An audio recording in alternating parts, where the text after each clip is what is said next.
perkenalkan, nama saya Aditya Bima Fareza. Di sini saya akan mempresentasikan materi pembelajaran sejarah Indonesia. Guru pembimbingnya adalah Bapak Krismanto, yang berjudul Perang Melawan Penjajahan Kolonial Belanda. Perang-perang di berbagai daerah di Indonesia pada saat penjajahan Belanda, diantaranya Perang Tondano I.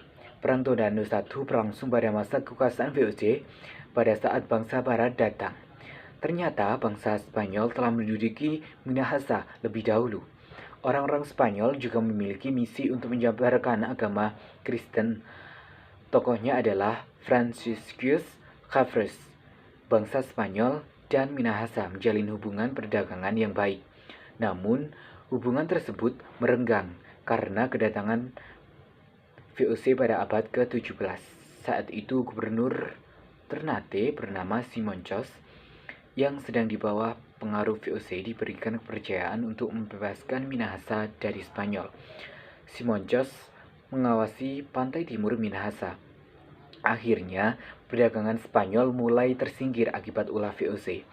VOC memaksa agar orang Minahasa menjual berasnya kepada mereka agar mereka dapat melakukan monopoli perdagangan beras di Sulawesi Utara. Namun, monopoli tersebut ditentang oleh para Minahasa sampai VOC memutuskan untuk menyerangi rakyat Minahasa dengan membendung Sungai Temberan.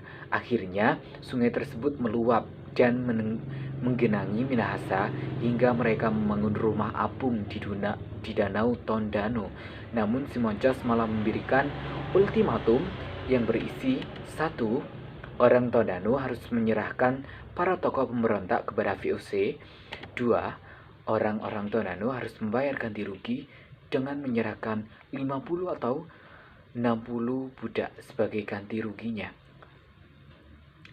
Dan yang kedua ada Perang Tondano II. Perang ini dilatar belakangi oleh mandat yang diberikan kepada Daendels agar merekrut pasukan dari kalangan pribumi untuk memerangi Inggris. Orang-orang yang dari suku Madura, Dayak, dan Minahasa lah yang terpilih karena keberanian yang memiliki Daendels menargetkan pasukan dari Minahasa sebanyak 2.000 orang. Namun, ternyata rakyat Minahasa sebenarnya tidak menyetujui keinginan tersebut, hingga meletuslah perang antara kedua belah pihak pada 23 Oktober 1806.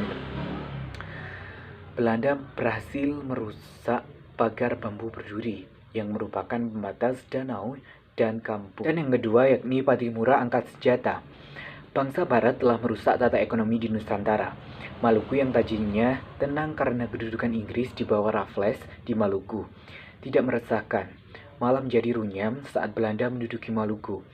Monopoli kembali dijalankan dan makin memberatkan rakyat hingga para tokoh Maluku melakukan pertemuan rahasia mengenai ketidaksukaan rakyat dengan bangsa Belanda. Kemudian perlawanan dimulai dengan menghancurkan kapal Belanda, kemudian berjuang menuju benteng Dorstad, hingga terjadi pertempuran antara keduanya. Mereka tidak menghiraukan banyaknya meriam yang ditembakkan meski mereka hanya membawa pedang dan keris. Patimura angkat senjata. Kemudian Belanda mendatangkan 300 prajurit dari Ambon. Namun pengiriman ini dapat digagalkan oleh pasukan Patimura. Namun selanjutnya Patimura gagal menembus benteng Senlindia karena gelegatnya diketahui.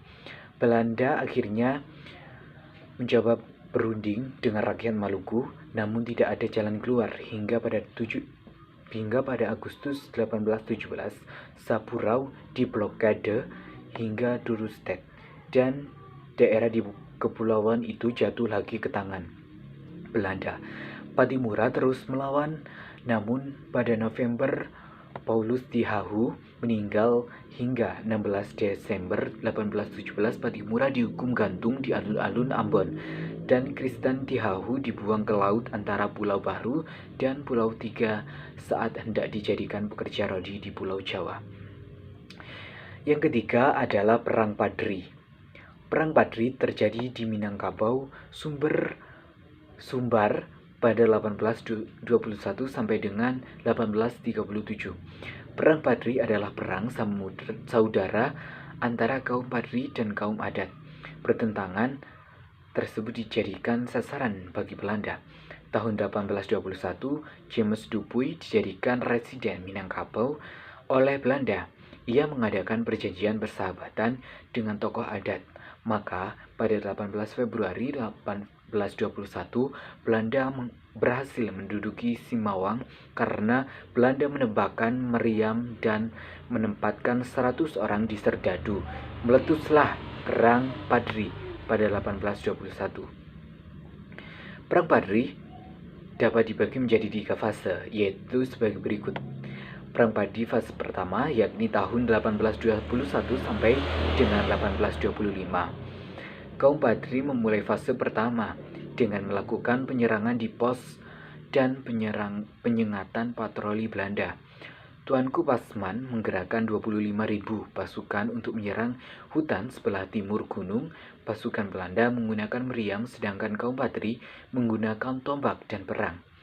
Pertempuran ini memakan banyak korban, termasuk putra dari Tuanku Pasmanan. Belanda pun dapat membangun benteng di Sangkar pada September 1822. Padri yang terkenal adalah di Ibonjol yang dipimpin Peto Syarif atau Tuanku Imam Bonjol. Akhirnya kewalahan Belanda meminta damai dengan perjanjian Masang. Dan Perang Padri fase kedua yakni tahun 1825 sampai dengan 1830 adalah tahun yang digunakan Belanda untuk sedikit mengendorkan ofensifnya dalam Perang Padri. Karena perang terjadi juga di Ponorogo, kolonial De Stoors mengajak damai kepada kaum Padri. Namun, kaum Padri menolaknya, tetapi tetua di daerah lain mempersonajakan tersebut. Akibatnya dikeluarkanlah Perjanjian Padang pada 15 November 1825 yang berisi 1. Belanda mengakui kekuasaan pemimpin Padri di Batu Sangkar, Saruwaso, pada Guguk, Sigadang, Agama, Bukit Tinggi, dan menjamin sistem agama di daerahnya. Yang kedua yakni belah pihak tidak akan saling menyerang. Yang ketiga, kedua belah pihak akan melindungi para pedagang dan orang-orang yang sedang melakukan perjalanan. Yang keempat, yakni secara bertahap Belanda akan melarang praktik adu ayam.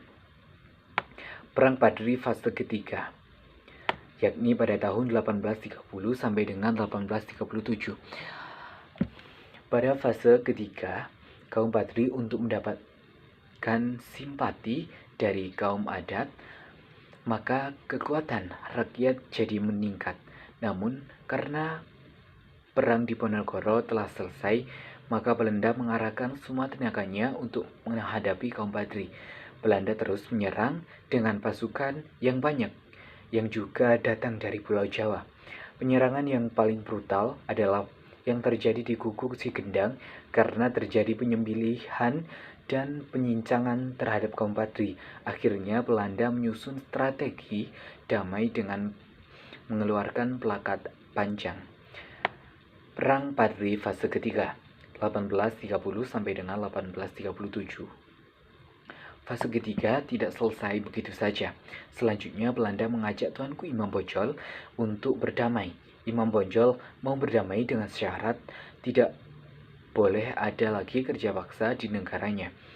Namun Belanda tak bergeming, malah mereka mengepung pertahanan di Bonjol.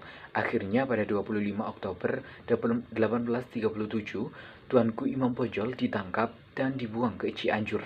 Tanggal 19 Januari 1839 dibuang ke Ambon, dan tahun 1841 dipindahkan ke Maluku hingga wafat pada tanggal 06 November 1864. Yang keempat adalah Perang Diponegoro.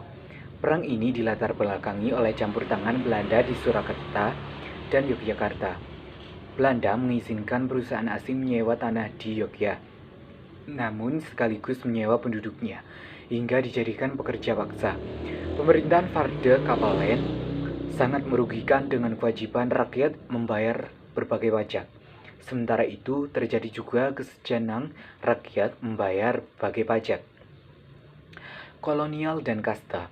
Dalam suasana tersebut tampil seorang putra dan Sultan Hamengkubuwono yang ketiga bernama Mas Ontowiryo atau yang lebih dikenal sebagai Pangeran Diponegoro.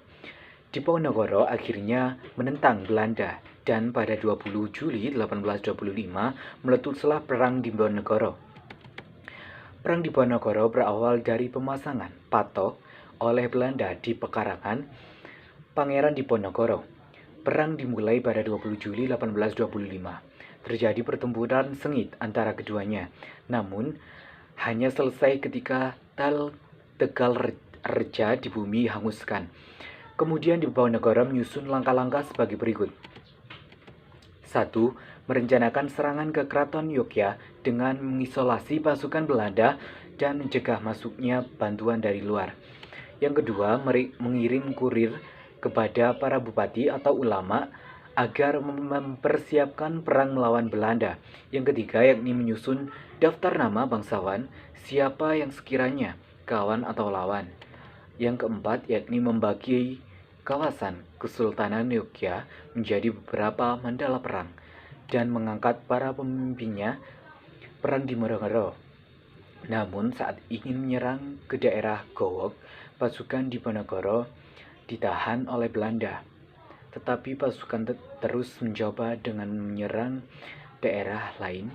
Saking dahsyatnya perang ini disebut sebagai Perang Jawa. Perlawanan dengan cara bergerak dari pos satu ke pos lainnya membuat Belanda kebingungan. Akhirnya, Belanda menerapkan strategi benteng stelsel. Dengan sistem itu, banyak perlawanan di Diponegoro yang berhasil dipukul mundur. Dan pada akhirnya, pada 24 Oktober 1829, Yogyakarta menyerahkan sendiri. Nah, itulah tadi penjelasan tentang perang melawan penjajahan kolonial Belanda. Usai sudah presentasi pada hari ini. Jika ada tutur kata yang kurang berkenan, saya mohon maaf yang sebesar-besarnya. Akhirul kalam, wabillahi taufiq wal hidayah. Wassalamualaikum warahmatullahi wabarakatuh.